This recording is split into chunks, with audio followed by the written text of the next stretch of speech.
Hi guys and welcome to the tutorial where we will explain how you can submit a ticket in GCash. So if you're interested, let's jump right in.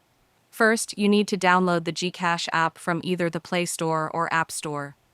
Once it's installed, open the app, and on the very first interface, it'll ask you to provide your phone number. Just below that, at the bottom, you'll spot the Help Center option. Tap on that to dive into their support hub.